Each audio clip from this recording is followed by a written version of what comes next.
Hello, everyone, and welcome to Surviving UX, where we know seriously you've had coworkers you prefer to never interact with again, and some that you wish you could work with forever. And today on the podcast, we invite one of those to the pod. Spoiler alert, she is one that we wish we could work with forever. So, as much as we're excited to have her on the podcast today, um, we just want to hear, Jessamine, how are things going? Actually, can I re-record that? I fucked it up. Absolutely not. We're gonna roll with Okay. that, Meg. And We're not that's keeping a in the part about fucking up. no, we are keeping it in, and that's how we All roll right. on Surviving UX, where we fuck up constantly. I'm doing great. I can't wait to get back to work in 1 week from Woo! tomorrow. Oh Wow. my God. I got not a robocall. It was a courtesy call from my leave and disability services, gently reminding me to return to work next Tuesday. And I was like, oh, it was a very cheery, chirpy email or voicemail. And I listened to it, and then I went and unloaded the dishwasher and I started to cry. And I was like, oh shit. Oh, Where are that's, these tears coming from? I think that's the right reaction. I know. I was like, oh man, I really hope I can handle this. This has been like a friend of mine the other day it was on her like holiday letter, She was like, we're going through a rough season of parenting, and her kids are like in their teens. And I was like, uh-oh, we're in a rough season of parenting now, and my children are all under 7 years old. So I don't know. We're on the struggle bus 1,000%. The big topic right now is screen time and hair. So we have haircut arguments, hair combing arguments. I cut my child's hair last night. I never thought I Uh-huh. would say those words. And yeah, so and then screen time, which we literally unplugged our television like 2 days ago because of a giant fight over television. Mm. And so the house is silent but peaceful for now. Yeah. So it has been rough. It has been rough. And I think, how am I going to do all of this plus my full-time job? But my husband is going to quit his job soon and come back to work as stay-at-home dad. So he will have to take on all this crap, and I will close the door and get back into it. Well, Yeah. thank So goodness, thank goodness for him. yes. Um, I Thank you, stay-at-home remember dads everywhere. yeah, totally. I remember in, oh gosh, maybe it was my preteen years, where my parents unplugged the television because I was watching TV too much. And I was left with two VHS tapes, Twister, the movie Twister, and well, I guess more than one, but the Star Wars films, which there were only three of at the time. And that was all I was left with, and I just watched those Oh, on repeat. Um, nice. That's the way to do it, man. and Repeating videos on yeah, VHS. I still kind of am like a little uh like um I don't love that they did that. So I don't know what I'm Bitter. gonna do. Yeah, I'm a little Oh bitter. yeah. So I don't know what I'm gonna I'm do when my absolutely kid 100%. is Yeah. addicted to television and addicted to screen time. It is Maybe I will addictive. just become my parents, I I guess. told my husband we are watching addiction withdrawal right now. Like these Hmm. tantrums and the crying and the begging, it's like watching someone beg for drugs. It's crazy. It's crazy. Totally. It's terrible. So cool. Anyway, yeah. Um, Meg, how are things with you? Well, I unexpectedly and somewhat frustratingly have to report that I have started another medical leave. Um, I'm doing okay, but it definitely feels like I've been doing a little bit more survival than the UX part of things. Right. This Um, podcast isn't really about UX, guys, if you haven't picked up on that yet. It's just about our lives. so I think I'll be sharing a little bit more. We'll be talking about it a little bit more in a future episode. We'll talk a little bit about unexpected road bumps that life throws at your career. But today we are super excited to bring back our very first repeat guest to help us kick off our third season of Surviving UX. She is a senior UX manager at Amazon. She's worked at Citrix and Ford, and she was a design instructor at the School of Visual Concepts. Please welcome back Laura Martin. Hey y'all. Very happy to be here. Hey. Yay, Laura. We're so happy to have you back. Well, speaking of Yeah, that's UX, awesome. last time we spoke with you, you were actually doing a slightly different role. You were kicking ass and taking names as basically a chief of staff, or maybe you can tell us a little bit more about that. But now you've returned to UX proper in your role as UX manager. So tell us what's been going on. How did you get What sucked brought you back back? in? Well, when I took the role as chief of staff, I figured that after a while I would miss UX. I would miss the creative part of it, the Mm, collaboration, the focus on people. And then that came to pass. So about a year and a half into my role, I was like, I think I want to get back into the UX game. So I started looking internally for different roles, and then I ended up picking one. So yeah, back as a senior UX manager over at Amazon. Are they making you do any IC work or are you just managing? I am just managing, but I will tell you that I am feeling a little jelly about some of the folks on my team who are Oh, able to get into Figma, put on their headphones, and kick it for a few hours. That's a lot of the IC life, and I mm, I find that I miss it. So I hmm. do feel like I'm thinking through that in terms of how long I might want to be a manager, whether I want to continue this for the foreseeable future, or if I want to get back into IC work. Yeah. Unsure. I'm fortunate that I've done both things and feel like I have both options in my career, and so we'll see how that goes. But right now, being a manager, and I do love being a manager, and my team is pretty great. Mm. I Yeah. wonder how often it is that people do switch back and forth because I've definitely heard of people jumping from one to the other and then back, but Mm-hmm. I don't know if people kind of jump around a lot.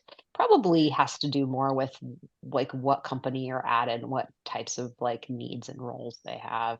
Yeah, How that often you go back and forth. Yeah, I'm sure that is true for sure. My first manager at Amazon, he has switched back and forth between IC and manager multiple times at the Mm, company. So I Really? I look at his career and then or his trajectory and think, oh yeah, that seems possible for him.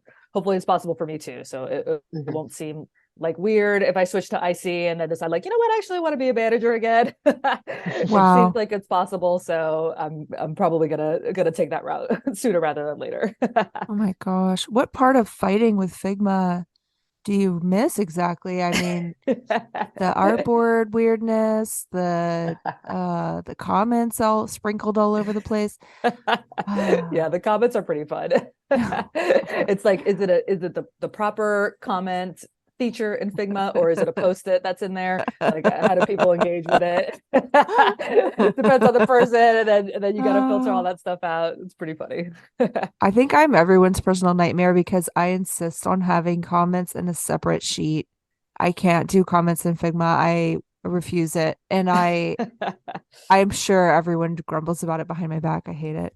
But I like having my little spreadsheet with my comment and then my screenshot and then my Mhm, check box and then my updated screenshot. Like just clicking on a comment to dismiss it, there's no guarantee that the work got done or the change got made. And if you Mhm. didn't make the change, then Mhm. why not? I could just go through and dismiss all your comments and then they mhm, would be gone and there'd That's be no very record. That's very true. And you're doing that work there to keep track of what's happening in the project and putting some operational rigor in your process. And maybe that's what you'll, I don't know if you're going to bring that up in your talk at UXPA later on this year, but I think that's like plenty of times in my career, there's been conversations that have happened and then no one keeps track of it, and 6 months later in the project mhm. someone's like, oh yeah, we made that decision, right? And then no one has any record of it, Psh, nobody and no one remembers can go back anything. back to it and be able to defend their decisions or defend their design. So doing that little extra Yeah. effort does go a long way. Oh, well, thank you for Yeah, stroking my ego there. that is interesting because like what I typically do is I'll respond to the comment to be like acknowledged, or I'll say like we discussed this as a group, we're not making your change. But then I will resolve it because I hate seeing them there. Hmm. So like I'll Well, if you answer that we will not make this change because XYZ, that's mhm. legit. I respect that. Disagree, fine. But but what I but like hate the is record I left seems a gone. comment on your design and then I get the automated email that says your comment was closed or your comment was dismissed. And I'm Mm, like, WTF? uh, You don't want my feedback, then don't come knocking. Or That or sounds like maybe I a don't know, maybe I invited myself in, but I don't know. Like I just find that so demoralizing. Anyway, I think that every feedback should be answered in some way, shape, or form if possible, Yeah, that even makes if you sense. disagree with it. I agree. Anyway, yeah. Sometimes I can't get people to put in context comments. Like I like would love for them to do more of it in Yeah. my situation. Like I I just feel like I get a barrage of like feedback verbally and then no record, no context for Well, it. that's And work. It's effort. They don't want to put it in. They just want yeah, to talk and then go smoke a cigarette. They don't want to sit down and do any work and, and commit to something, commit to having an opinion, God forbid. Oh, give me an opinion any day over someone who can't make up their mind or doesn't have an opinion and is okay with everything. It drives me crazy. But anyway, so yeah. let's get back to our hot topic, which is Laura Martin, Yeah. please. I want to know if there's anything cool or interesting that you learned because of your role, or maybe in spite of your role away from UX, Ooh, that like has changed how you think or do things, and yes. now back in your UX role. Yeah, that's a good question. I think the role really gave me an opportunity to see behind the scenes of the business. I definitely learned. So I was in the customer service UX team for a little over 4 years, and then I was chief of staff or director in customer service for a year and a half. And I learned more about the customer service business in that year and a half than I did in my tenure on the UX team. Mm. So Whoa. I really just the nature of the role is you have to engage with different teams across different larger groups within the organization. So it was awesome to be able to better understand the business. So I came away with just a better understanding of not only customer service but logistics in general, and logistics is a big deal at Amazon. Um, I love logistics. yeah, logistics, it's cool. It's just so complex and nuanced Hmm. and fascinating. Oh Um, my and gosh. and then a lot of the role too was operations, doing quite a bit of rhythm of business stuff, like helping my director establish goals that would be tracked at his level for the year, putting summits together, etc. Also like strategic documents and the like. So there's that there's the organizational element of doing operations. There's the cat herding aspect of it as well. So that was a good chunk of my work there as chief of staff. Um, so that's something that I also brought back into my role as a manager, is that operational rigor, or at least like a little bit more of it, and that sense of organization, and seeing all the projects that are under my purview and being able to look at things holistically. Well, tell us more about the cat herding. Well, it's all about like well, let's take goals for example. And maybe this might be related to the what you had mentioned, Meg, about getting people to comment in your Figma file. Is it'll be like, okay, so we've got these goals that we need to that we've established, and every month people need to put updates on goals. So it'll be like, okay, everyone, the folks that I've identified that do the monthly updates, please do the monthly updates by like this day of the month. And without fail, by the time that day comes, there's maybe like 30 or 40% of the folks who have not put in the updates. So then it's like, okay, the day after that is, hey, folks who didn't put in the updates, please put in the updates. And then maybe a few days after that, there'll still be some folks that have not put in the updates. So I still need to reach out to them. So that happens every month, like regardless of whatever operational rigor I put in place. So that's what I mean a little bit about cat herding, is that Yeah. there will always be either folks who don't turn in things on time, or there'll be the situation where it's like, okay, we have to create this document. So I'm not the subject matter expert here. I need to identify who the experts are, and I need to get everyone in a room and we need to talk about it. So there's that aspect of cat herding as well, which is, we do that as designers too. So it's not like Right. this is wow, totally different in a chief of staff role, but it's a big chunk of the chief of staff role. So got to, I guess like build that muscle a little bit more in the role and then bring that back. Ooh, I love it. I mean, I think about like, just getting people to do stuff, asking people to do stuff, and then they don't do it. And then you're reminding them. I think, gosh, I do this like 1,000 times a day Yeah, with yeah. my family. And these skills, like, I'm going to put to work at the office. But I mean, are you like a carrot person or a sticks person, or do you mix up the carrots and the sticks? How do you motivate? Oh, how do I motivate folks? Well, Yeah.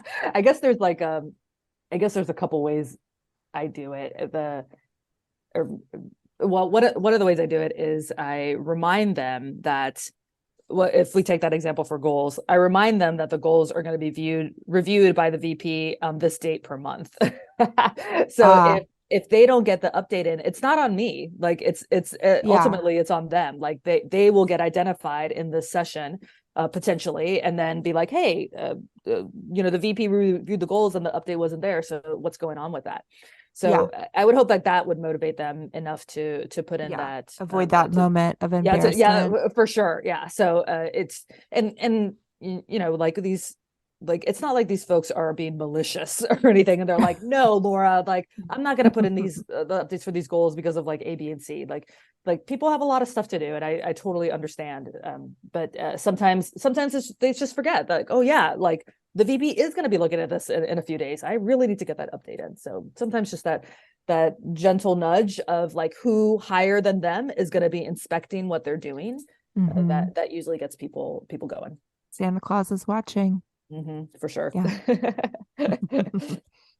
Yeah, what's Oh the man. equivalent of elf on the shelf for tech jobs?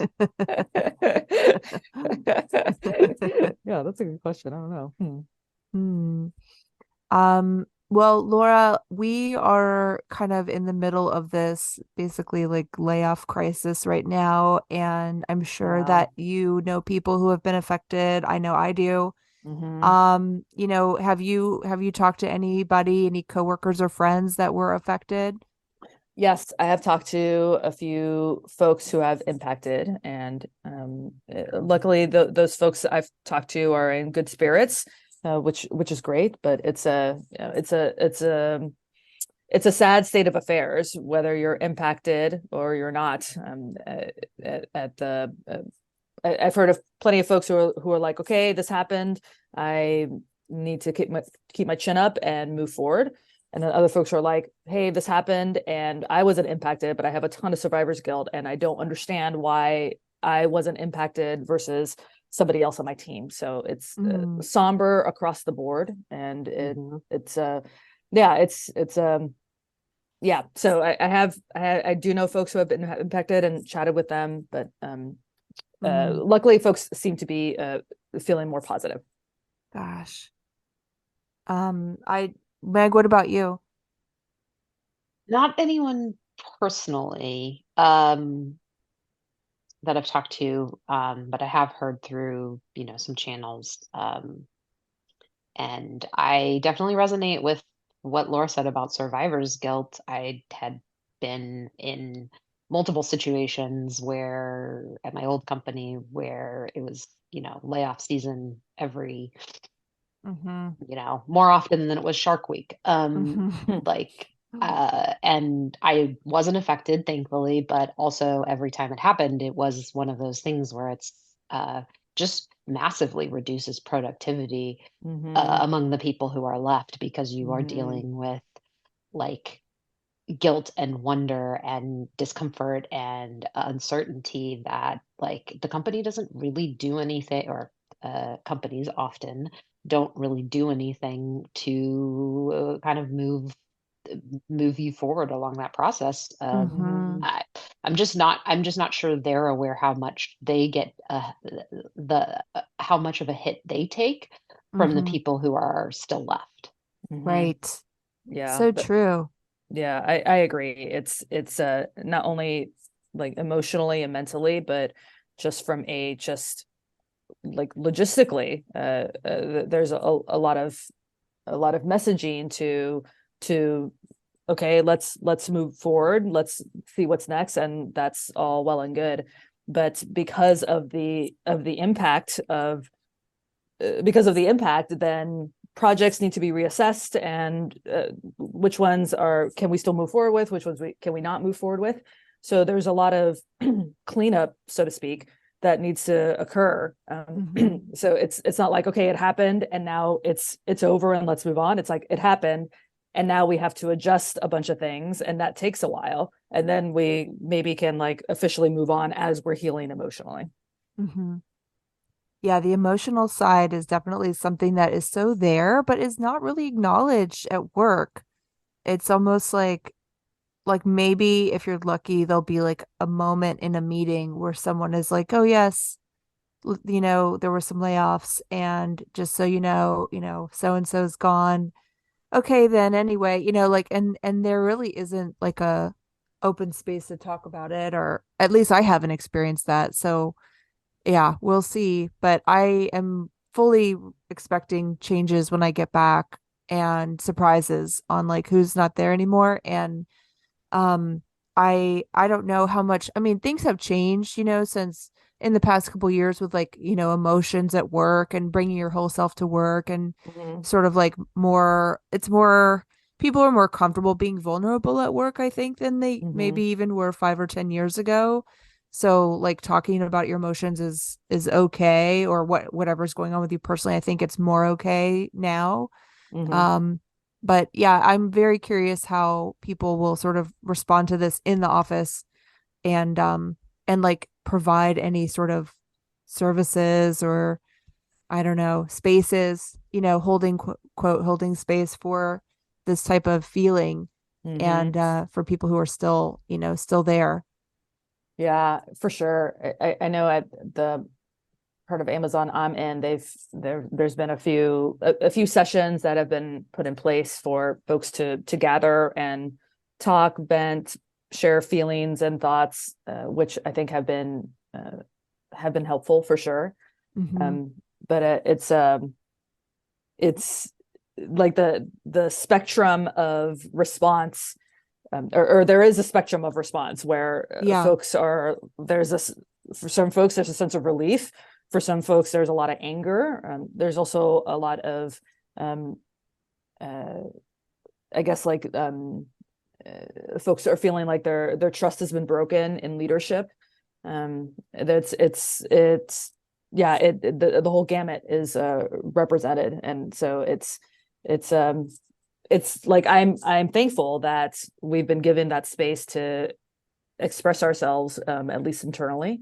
And I'm curious as to how leadership will respond to some of those comments if they end up doing so. Mm-hmm. So yeah, Um, that's sad yeah. times for sure. I mean, why do you guys think that they all happened at the same time? Do you think there was like a I, coordination?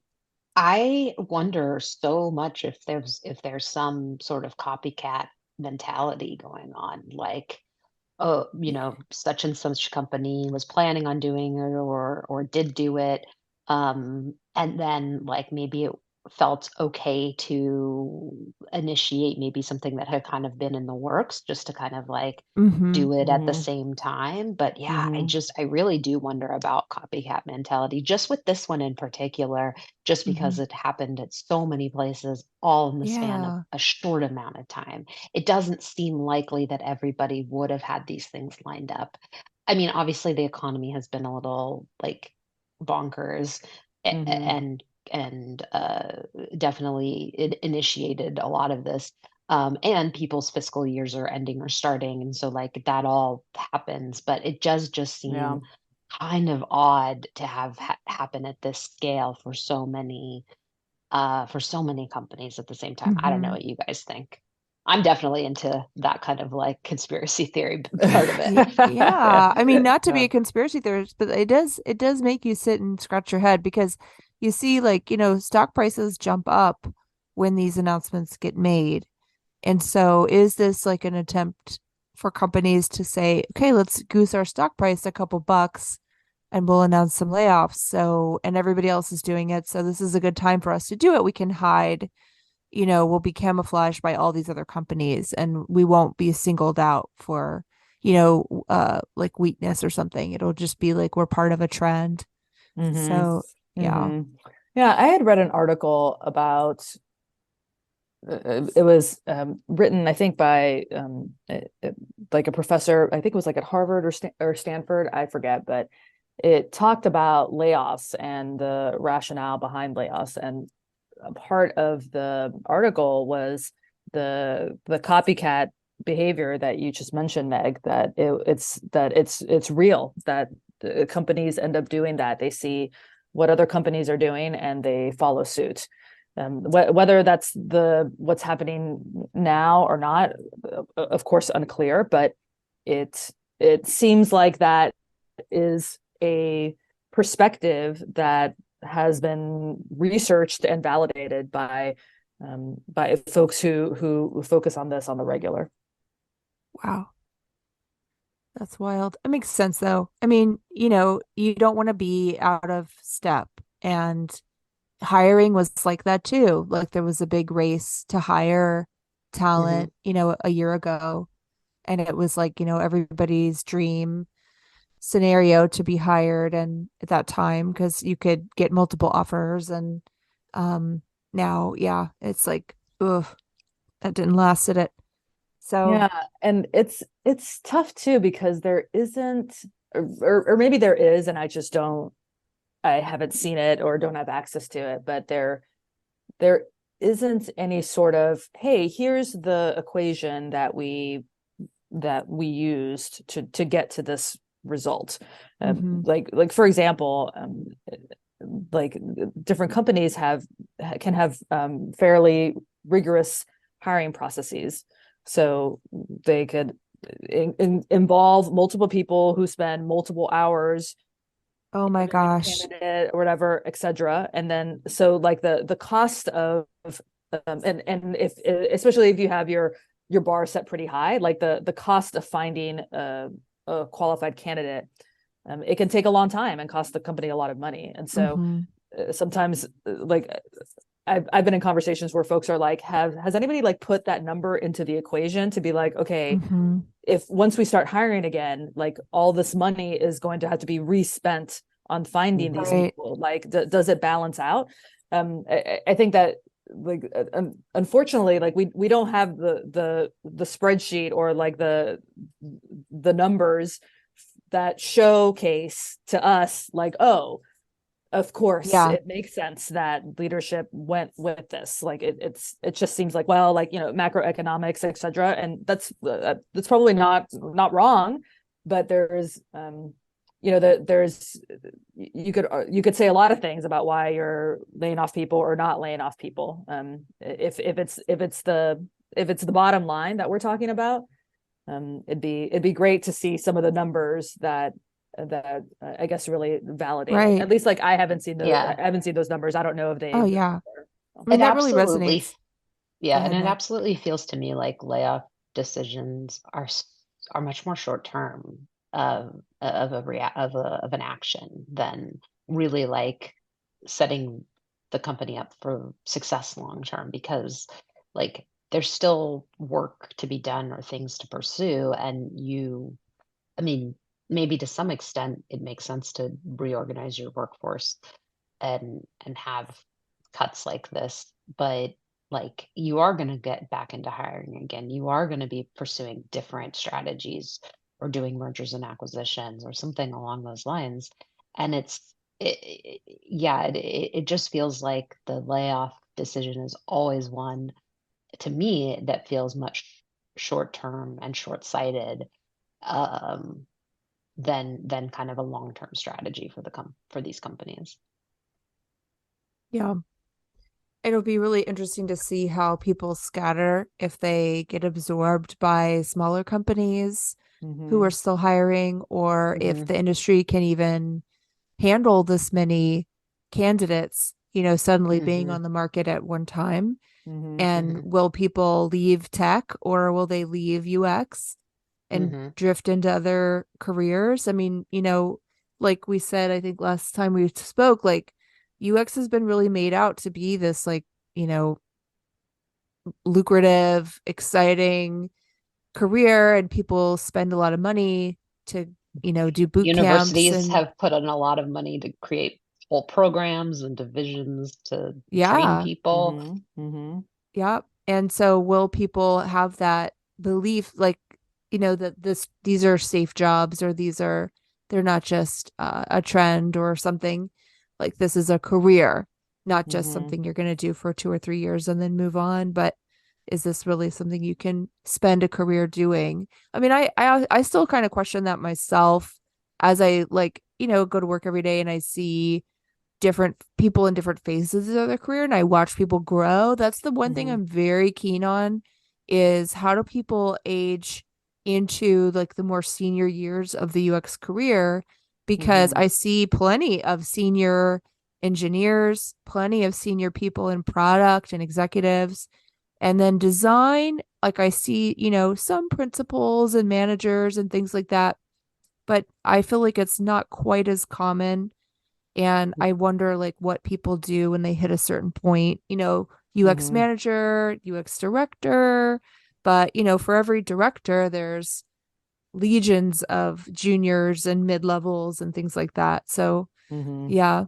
What about you, Laura? What do you think? I mean, your career has moved around from IC to manager, in and out. Like, you know, envisioning your next 10 years, like where Mm-hmm. else do you see yourself kind of growing? Oof, that is something I Am ask I, is that a myself. question Yeah. your mom Yeah. asked you at dinner Or like, are you living in Europe and not doing any of and this? not doing UX at all? Yeah, that sounds great. I will go with option three Me there, but too. but I guess I think it goes back to what we talked about of like going back and forth between like manager and IC. Like I guess in terms of me personally, like I find I can see myself going back to being an IC. I'm not sure when that will happen. It won't happen tomorrow. It might not happen for a couple of years, but I have a sense in my heart that that'll happen. But I definitely agree with you, Jessamine, about like how much farther can you go in UX, and like it's obviously possible. Like there's senior managers, directors, VPs, etc. But there's, in comparison to our tech and business counterparts, it doesn't seem like there's as much representation of design up at like the real top, um, uh, uh, as opposed to those industries. So I think we definitely have some work to do Hmm. as a UX industry to make that happen. Yeah, one time somebody who was trying to get me to come over to product, who was in product, Mm-hmm. basically told me, well, you know, you're in design, you're in UX, and that's great. But if you came to product, you could be like the CEO of a company, and you can't do that in design. And like, obviously, they were trying to make a strong pitch for Ouch. me to leave UX, but like, Mm-hmm. that was the pitch they gave me. And I think there's definitely, I mean, there are definitely the CEOs of companies that are from design are far less than the Mm-hmm. ones from our That's our really other sad that counterparts. they said that, and I guess that's just a reflection of they haven't seen that. Yeah. They haven't Yeah. seen that happen. But I really would disagree Yeah. that you wouldn't have those skills or you couldn't get those skills. Yeah. I know plenty of people who have studied business in addition to design or as a complement to design. Well, little And did they know yeah. that I care very little about being a CEO of a company. That Ah. that was a bad Wrong sign. carrot. Yeah. Yeah. And Wrong carrot, wrong person.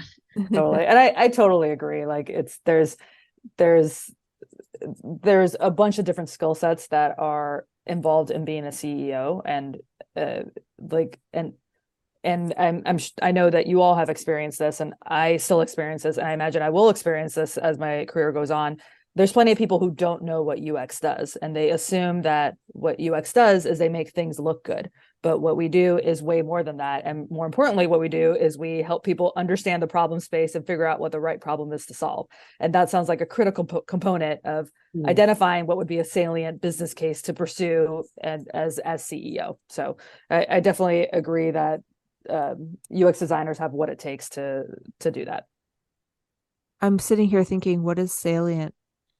Your vocabulary is blowing my hair back today, Laura. Like, I don't think I've been around people who use these big words that often. I think this is like I'm getting a little bit of culture shock, realizing that going back to the office is going to mean that I'm going to have to like pull out my dictionary. Salient Oh means man. Well, what? yesterday, or not yesterday, but the last episode, Justin and I had to Google GPT, Oh, Chat Chat GPT. GPT. I've never looked I it up. didn't know what that stood for. What does it But stand for? Eddie, honestly, I can't remember. Oh, shoot. Okay. Well, salient is like something that's like most noticeable or like most important, but Okay.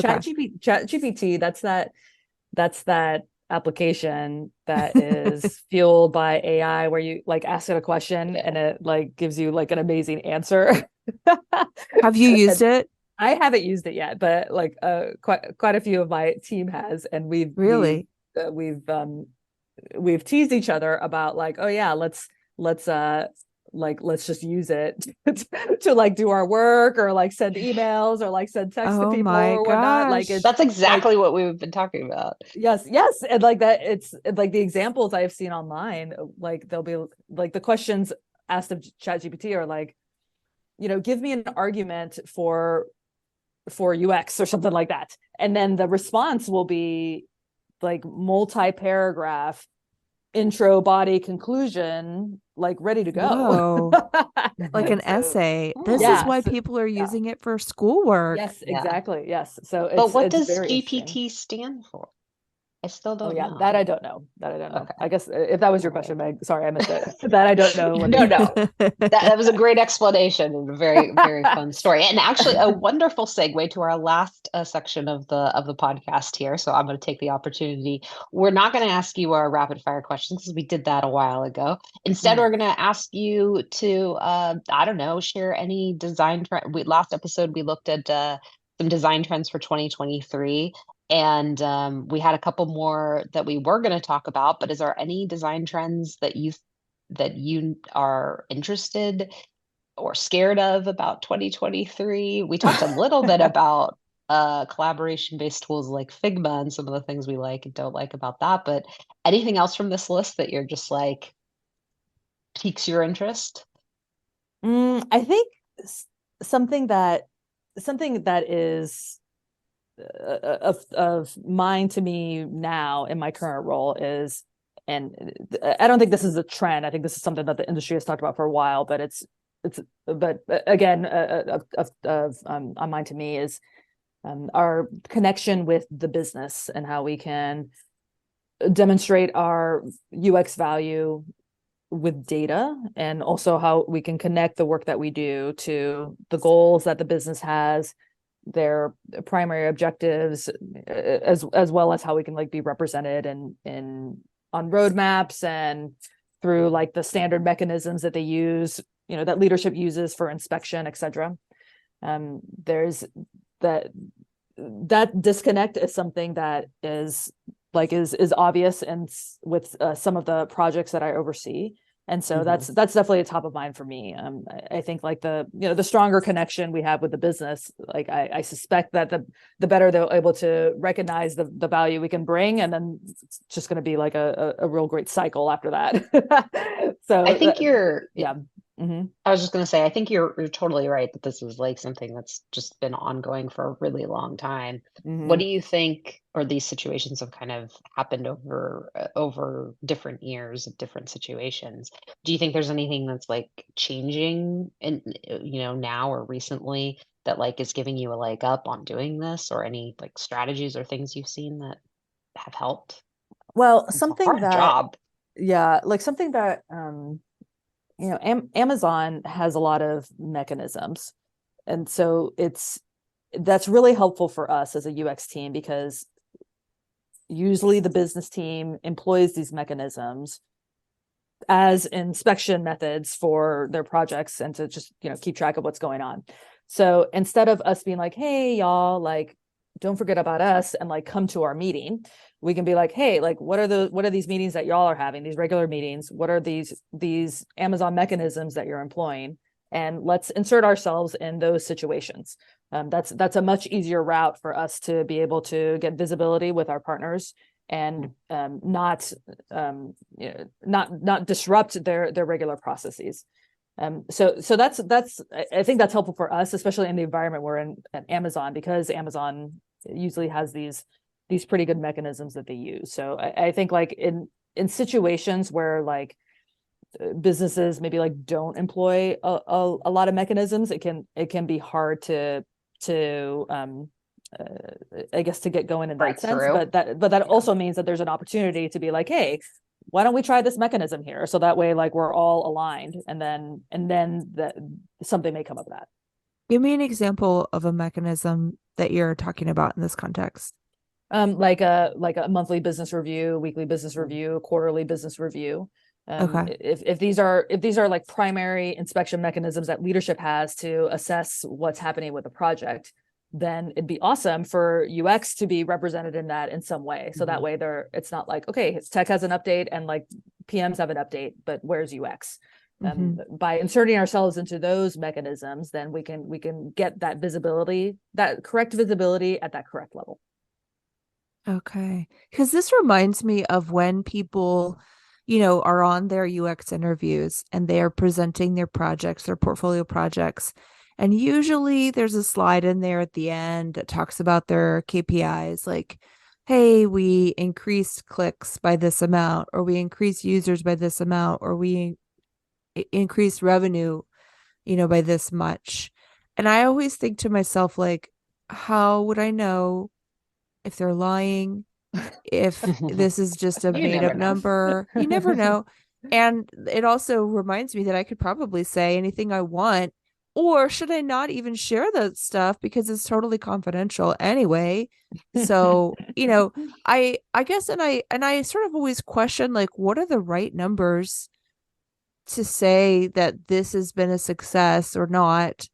And like, I guess I always think like that we always hear like, oh, at the beginning of a project, you should say, what does success look like? What are the numbers we want to hit?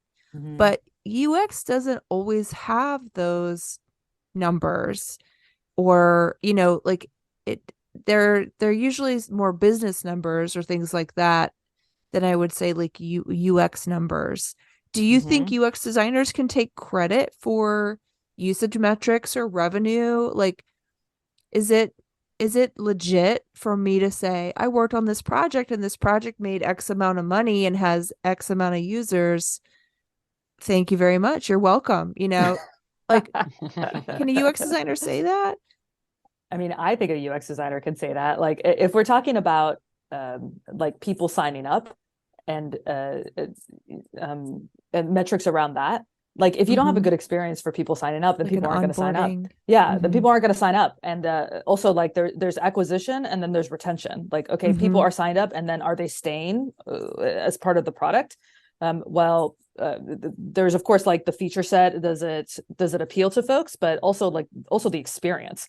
Is the experience going to be able to hold them? There's an app that I have on my phone is an app that's like it's for habit tracking. There's like a million habit tracking apps out there. And so Mm-hmm. the other day I was looking to see like, maybe like there's another habit tracking app that's better for me. And so I was like reading reviews of quite a few of them, and there's a lot of the reviews are like, yeah, this tracks my habits, but like it doesn't do this one thing for me. And that one thing is like a specific feature set that is representative of like the user experience. So they're like, I'm just going to go to this other one that actually fits more my needs. So like the actual like business case is fine. Like everyone's downloading these habit tracking apps, but the experience isn't holding people. So then they're going to another app they're going to another app that fits more the experiences that they would like. So I think it's perfectly fine to be able to say that, hey, I contributed to the success of this project, and my UX contributions led to this specific metric. What habit tracking apps are we talking about, Laura? Like, what kind of habits are you tracking? It's just like, did I work out today? Like, did I drink enough water? Did I take my medication? Like stuff like that. Laura. So like, it's like, folks like sometimes have stuff like in their calendars or whatnot, but this is like a specific app that does it. And I prefer that experience, I guess, where it's just like one place where like, I want to track these specific things. Give me a recommendation, because I've never even heard of this before. This is brand new. I had no idea this existed. Well, the one that I use, which I'm also checking out other apps in case there's something that resonates better with me. But there's one it's just called Done, DONE. And it's like pretty simple, which is something that I really like about it. Like the interaction is simple. It's just like, okay, did I do it or not today? And then you tap it, or like, bloop, you did it. That's it. Okay. So then anyway, basically it's like a reminder for every day to do something like drink water. Brush my teeth. Yes. Okay. Yes, it is a reminder for that. And like, again, people have it on their calendars, and that I think that works for some folks for sure. I really like this because it's like very fine-tuned for habit tracking. So if I want to, I can make adjustments based on that specific habit and whatnot. So anyway, it's been helpful. God. What happens if you don't do it? They come to your house and beat you up. I know. Do you get doxxed? Yeah, that actually is like a feature in another app that I'm considering, Meg. But in general, you just start the next day. It's like it's fine. So. Oh my gosh. I heard of one where like you get people to put money in, and if you get like your friends to encourage you, I'll have to look this up because I have already forgotten what it is. I heard about that one too. I think I was okay. I was reading something and I read about that. Yeah, so that's really, that could be very motivating to folks if they got money on the line. Totally. That's more carrot. Yeah. That's true. Well, speaking of done, I think we have come up to our time on this podcast. But Laura, this has been such an interesting conversation. We've covered so many different things, and we are super excited to have made it this far in the podcast to feel like we could have you back without it not just being you all the time, which we would love. But we do appreciate all of your insights that you've shared with us, that you've gathered since we last talked to you. So this has been super fun. Thank you so much for being here. Well, thank you so much for having me. It was a pleasure as always. And I love the podcast. I listen to every episode. And so thank you for putting your thoughts and opinions out into the world. Thank you so much. Thanks, Laura. Goodbye, everybody. And listeners, if you need any advice or sympathy for your UX career, write to us at survivingux@gmail.com. Bye-bye. Yeah. Surviving UX is hosted and edited by Jessamine Edwards and Meg Kramer. Our theme music is, among other things, the on-hold music for Cisco phones. It's called Opus Number 1 by Tim Carlson and Derek Deal. Don't ever worry. If you've left UX, we hope to always reel you back in. We'll see you next time. All right, that's it. Stop the recording. I